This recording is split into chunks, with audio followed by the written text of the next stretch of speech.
did a Google search on Smithfield working on human organ replacement with pig tissue. The world's largest pork producer has established a separate bioscience unit to expand its role in supplying pig parts for medical uses.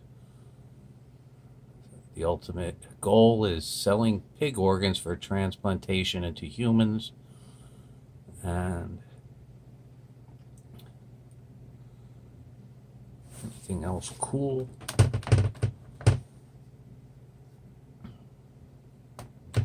I believe what they're trying to do is take a liver, a kidney, the lungs, and strip out the DNA.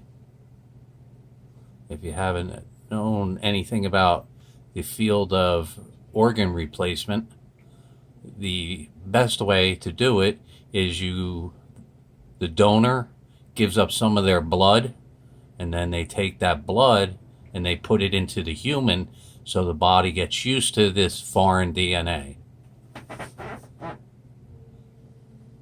All right, here we go. Pig-to-person organ transplants could start soon in Smithfield. Here, this is what they're doing. A team has already snipped 62 harmful genes from pig cells. It's called xenotransplantation, the term for cross-species organ replacement. This is what they're doing. This is what's coming. So within the years, it'll probably happen.